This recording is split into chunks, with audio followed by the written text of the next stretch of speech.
Michael B. Jordan. He always hit a little different. You two have built something special over the years. How's that relationship evolved from Fruitville all the way to Sinners? Um, Yeah, is it man. is it like an MJ, Phil Jackson type of thing? Like, I would say it's more like I would say it's more like Mike and Pippen. okay, You know what I mean? Like, influence, directing films, how you interact. Obviously, you're just talking about it with your cast and crew. Do you find yourself in more like a coaching, or do you find yourself in more just like, I want to build a beautiful environment so we can build a beautiful piece. Um, yeah, yeah.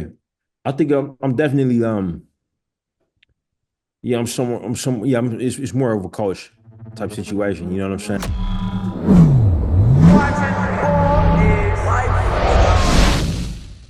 Man, the myth, the legend. What up, man? I even close, bro. I'm chilling. I love to see it. I love to see it. Shit, you ready to hop straight to it, or you need a second? I'm good, bro. Straight to it. Straight to it. Yeah, yeah. Appreciate you. Let me flip the chair around on. Go ahead.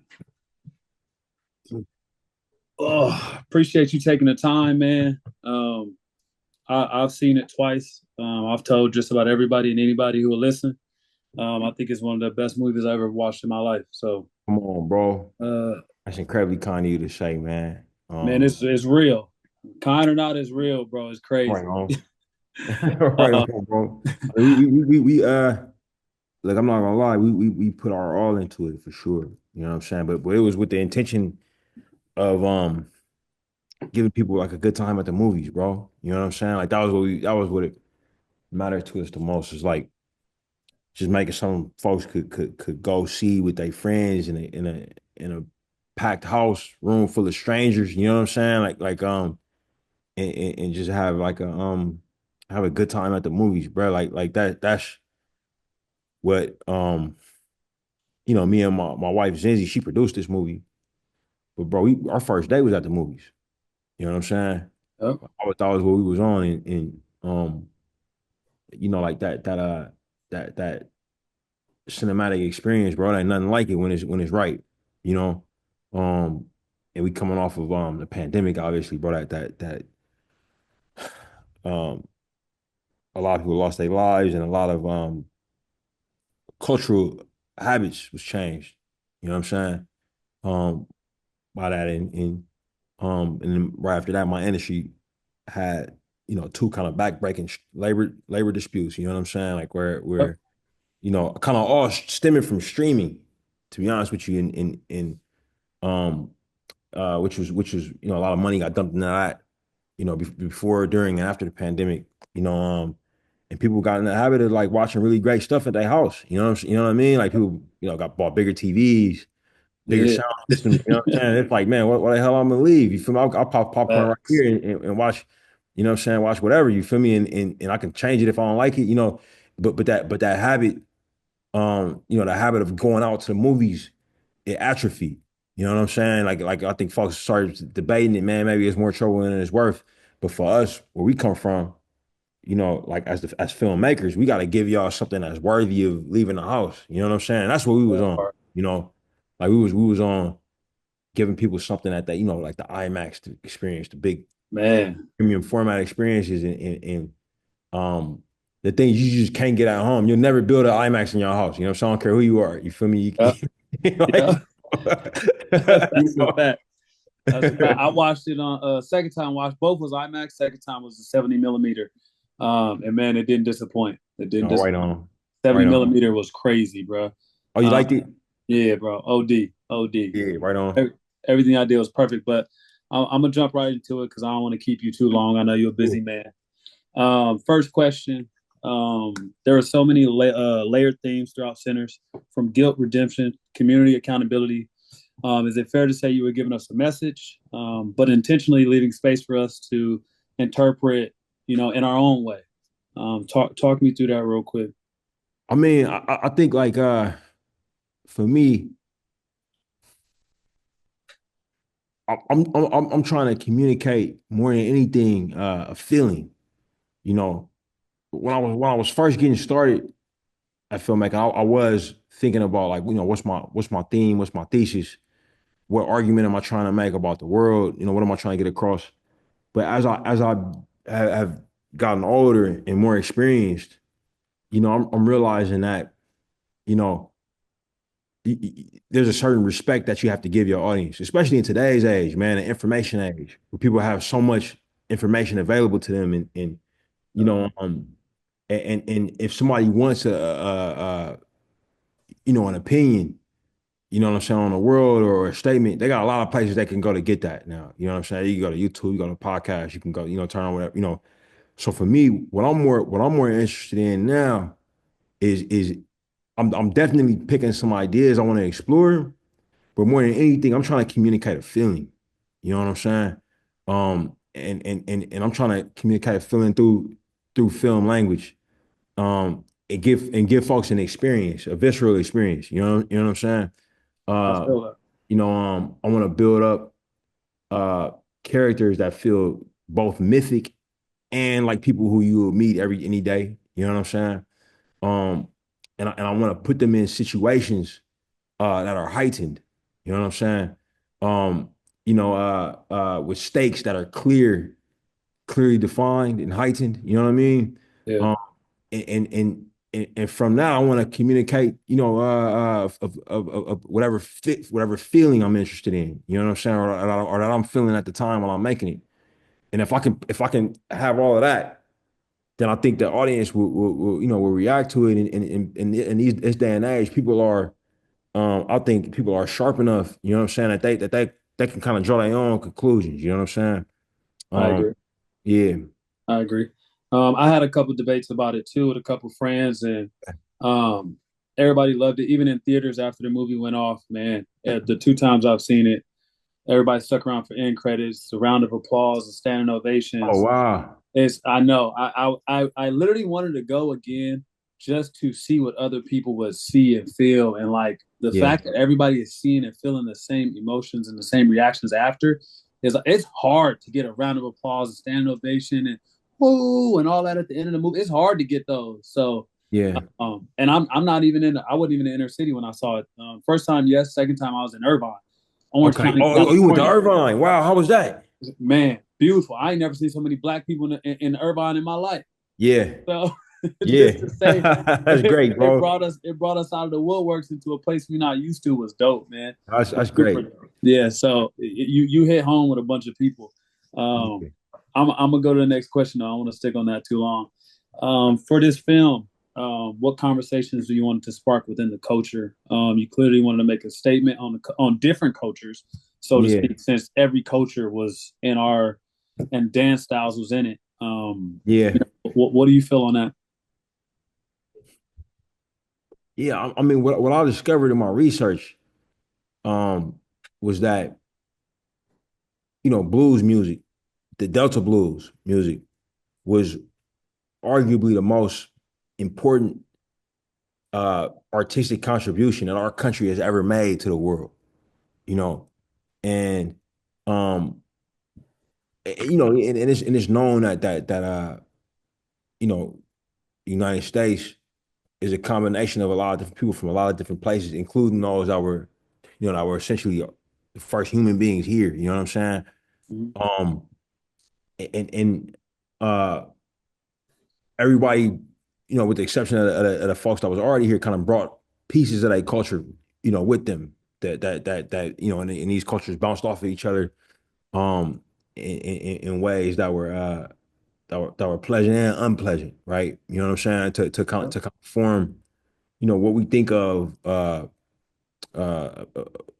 American culture today and its position in the global popular culture landscape. You know what I'm saying? Like um, it's always been a profound one. You know what I mean? But realizing that these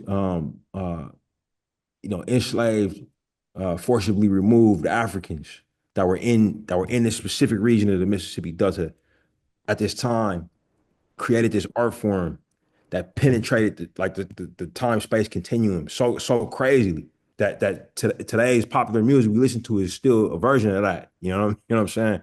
Yeah. Um, and also the idea of going into a space that you can be free in, like the nightclub. You know what I mean? The speakeasy, the discotheque. You Yeah. know, that idea of, oh man, I can dance in this place. I'm safe in this place. I can be with my people in this place. You know what I'm saying? I can be my Right. full self in this place. Maybe in this place I can put on something nice and talk to this girl. Like, that whole culture. You know what I'm saying? Also this place had a big saying that, you know what I mean? The juke joint. You know, True. Exactly. Yeah. so for me, it, it, it became very clear that these people were just trying to, you know, express their humanity at a time when it was being denied, and and, Yep. and that and that expression of humanity is like a bat signal to other human beings all over the place. You know what I mean? Like I guess everybody understands that, and everybody has their own versions of that. You know what I'm saying?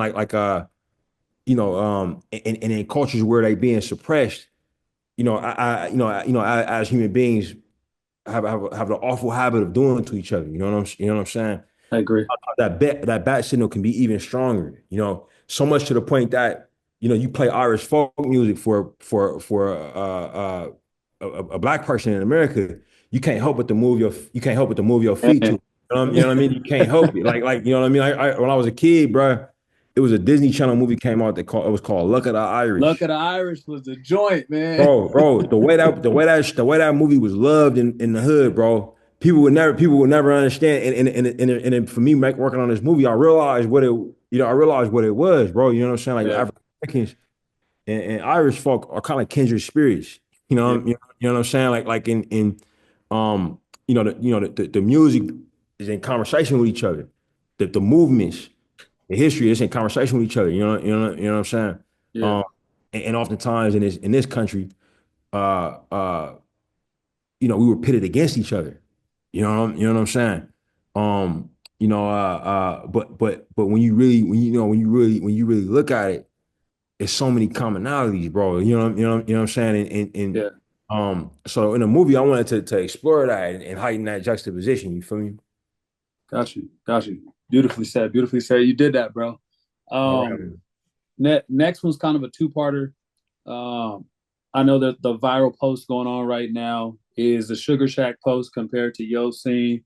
Oh. Is that a thing, or is that just what everybody's saying right now? Like, No, no, that's definitely a thing, bro. Like that's a big, massive inspiration for everything, man. Like that painting is so important, bro. It was used as a Marvin Gaye album cover. It was used every barber shop for that opening was credits at Good Times. I mean, what that represents, that represents, a part of the thesis of the movie, bro. You know what I'm saying? You can't look at that picture and not feel it, and that's not a feel fact. the emotions that he was trying to get across. You know what I'm saying? You can't like, and for us, look, man, like I was listening to a lot of blues music when I was making the movie, but another piece of work I was listening to was that Marvin Gaye album, and he Okay, has that statement that's like so profound and so it's a very like it's a masculine statement, but it's not a traditional masculine statement when he says I want you,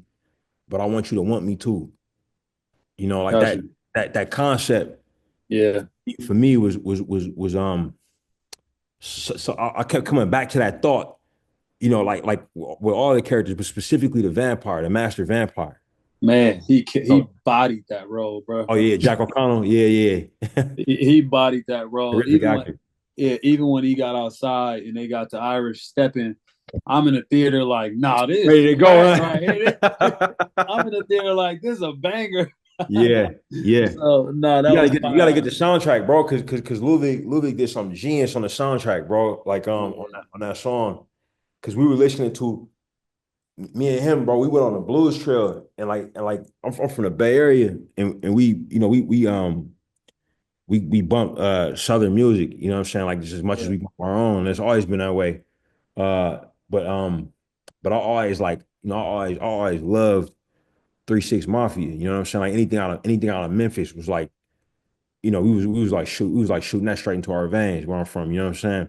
got And you.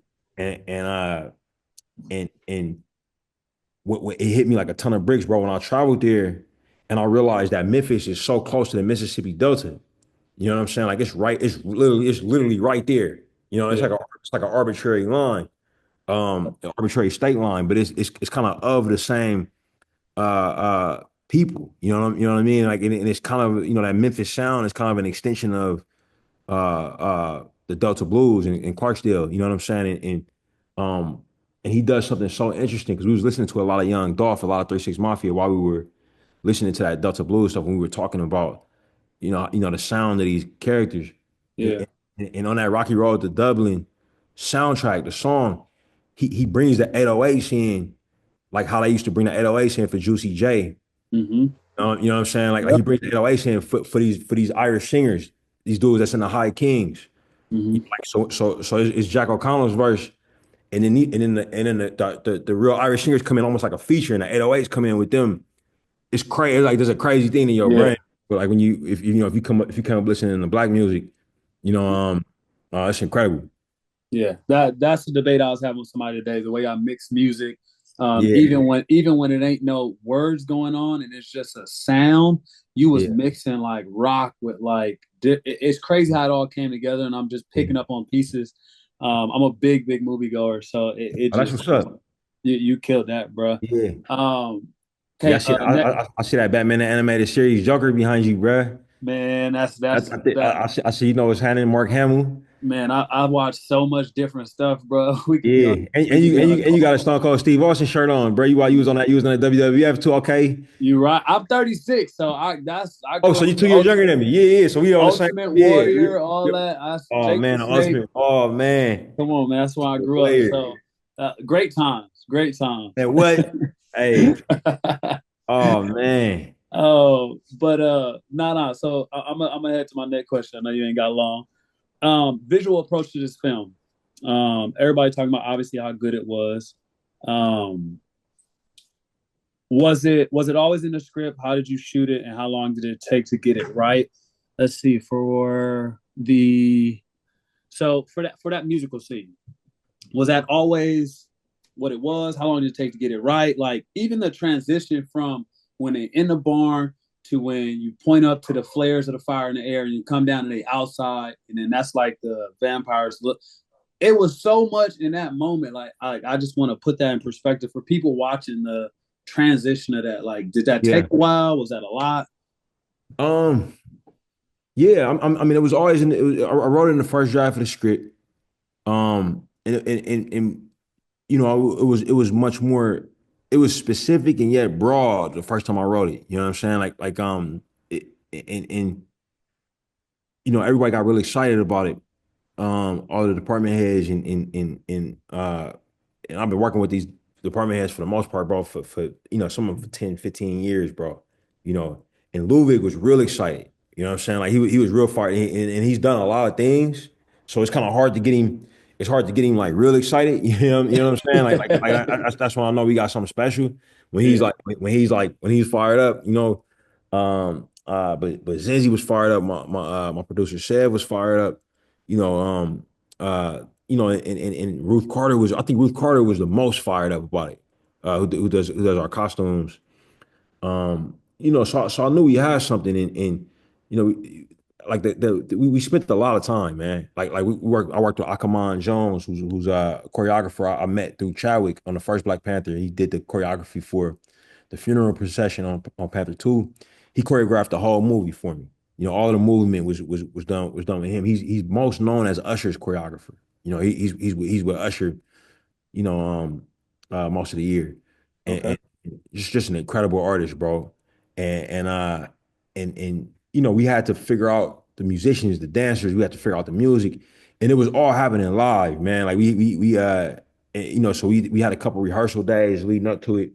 We had to build the movements in a certain fashion because the camera's going up and it's going up on the stage and down. We had to build rigs for that. We had to figure out um where our stitches were going to be because the IMAX camera can only hold about 2 minutes worth of film, and that shot is much longer than that. So we had to navigate that and we had to do a full burn of the ceiling, Damn. for photography and for reference, Wow.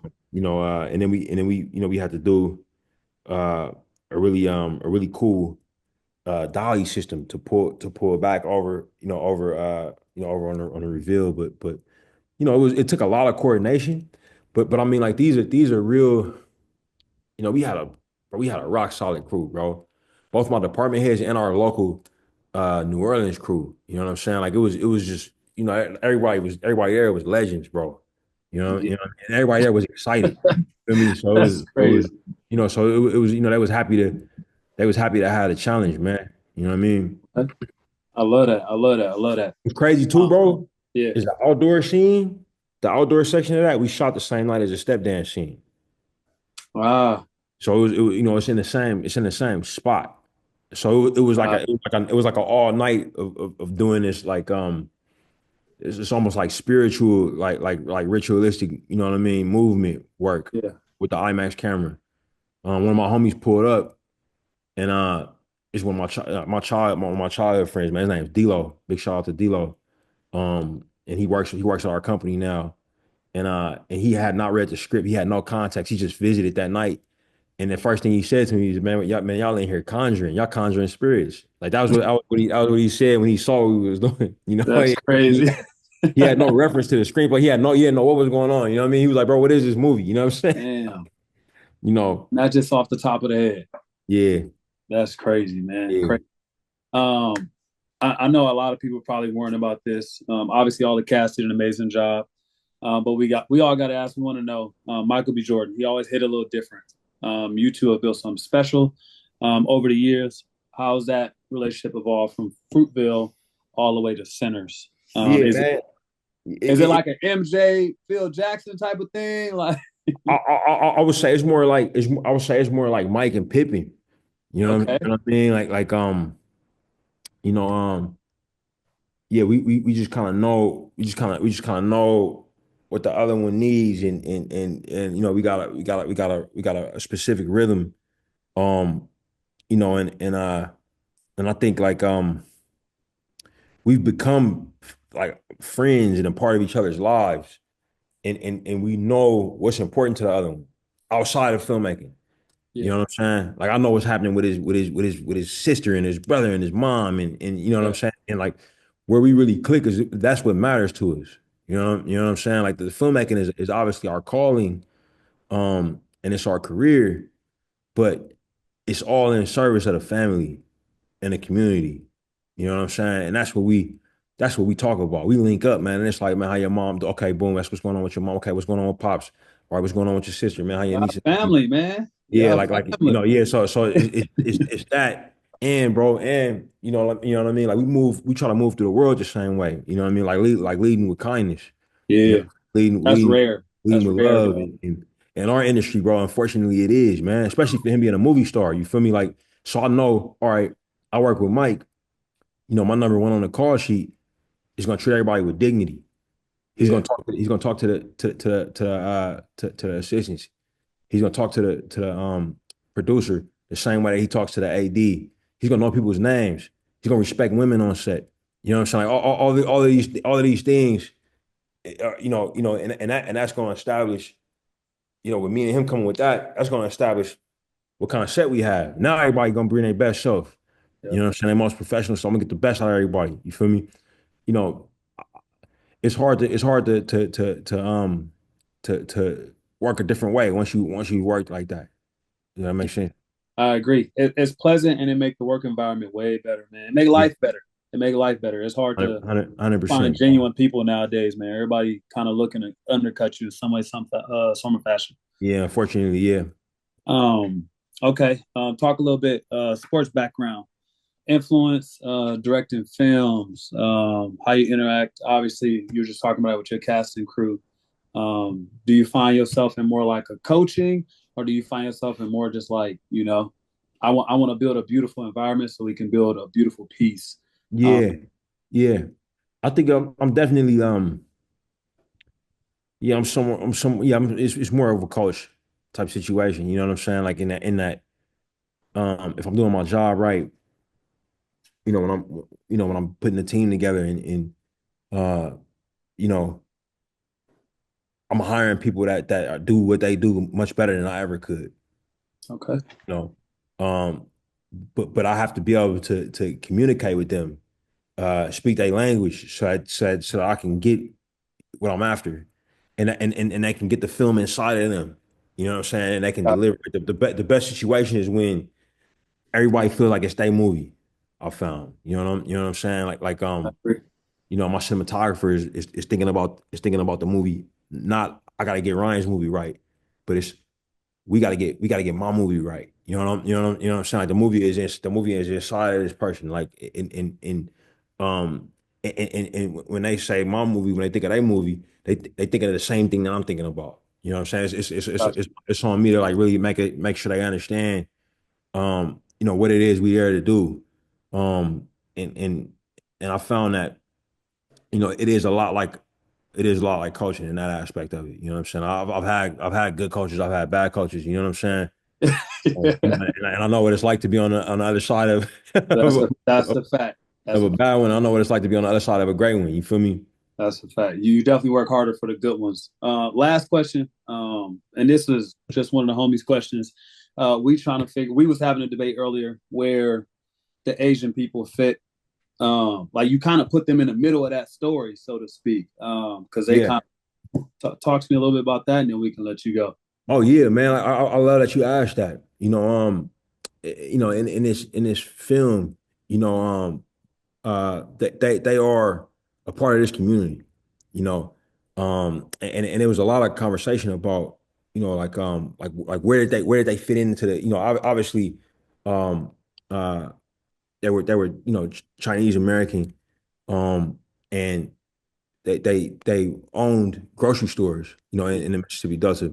But they served both black folks and white folks, but they mostly served the black population. You know what I'm saying? Yeah, And that's who they were around. You know what I mean? That was their people. You know what I mean? I Um, heard it in the lingo. I heard. yeah, yeah, yeah. So in the screenplay, Bo and the twins are friends. You know what I'm saying? Like it's not Yeah, um you know and Grace is they family basically. yeah, You know what I'm saying? yeah. And I could see where folks could watch the film and get it twisted. You know what I'm saying? But Yeah. from the filmmaking perspective, I'm somebody who has, you know, we discovered my father-in-law. He's a black man, 94 years old, born and raised in Chicago, and then moved to Oakland. You know what I mean, where my wife is from. Mm. We discovered, when we did his ancestry, that he had Chinese ancestry. Oh You know, wow. that's how we found out about the Chinese people in Mississippi. You know, um, and because we had it was a relationship there. You know, 100%. and I got Chinese and black cousins, bro. You know what I'm saying? And homie, like where I'm from, and I know that there is a lot of um, there's been a history of some of that history involved tension, but I think that the history that involves tension gets a lot more attention than the history that involves love. You know what I'm saying? Yeah, I And agree. and that for me in this movie, man, that's what their relationship was love, bro. You know what I mean? Like that was why they were there. You know what I'm saying? Gotcha. They didn't just paint the sign and no, they stuck around and helped and built and danced with them. Yeah, But the issue in the film was when it jumped off. Remick knew how to attack that character, and that character, what happened with that character was not because that character is Asian, because that yeah. character is a mom. You know what I'm saying? Like that was what and you know what I'm saying. So I don't want. I'm glad you asked that question because I wouldn't want people to get the wrong idea about the movie. You know what I'm saying? No, a lot. Most people that I talked to got that right, especially Yeah. when between the heckling each other, pricing and giving love when he walked in. He Yeah, they hugged like loved it each was a other, brother. bro. Yeah, they He loved hugged each him other, like bro. yeah. Yeah, like So that, like that was the reality of it. You know what I'm saying? got you, got Um, you. you know, Well, that's it for me, man. I appreciate you taking the time. Your team, thank y'all so much. Um, hell of a movie, like I said, man. The praises you getting, I'm sure, is more than I can yeah, say. But yeah. man, keep them I'll, coming. I'll, I'll be remiss, bro, if I ain't say this too, bro. I Yeah. got a Chinese auntie, bro. that love me like a son, man. Shout out to my auntie, Lynette Keys, bro. You got a Chinese auntie? Bro. She loved me like I'm her motherfucking son, bro. That's dope, And bro. like straight up, you know what I mean? Like shout out to my auntie Lynette. You know what I'm saying? So I would never want that get twisted in one of my movies, bro. Nah, I got you, Fuck man. that. You feel I'm me? glad. I'm glad we spoke on it then, because Yeah, I'm sure a lot of people thought about that, like how that went. yeah, So nah, that's dope. I would have never nah, thought you would have said. nah, yeah, Man, much love, man. yeah. I You could check appreciate you. you could check that, bro, from West Oakland. You could check That's that. bad. He Yeah, like straight up. yeah. Oh man, much success to your Yeah, next endeavor, man. Hopefully your next one hit just as hard. I can't wait to check it out, man. I yeah. heard X Files coming up, so I don't know. I, We gonna keep grinding on this, man, and you know it's more coming soon. yep, yep. Much love, man. I appreciate you Yeah, tuning in. yeah. All right. Thank you, bro. Yep.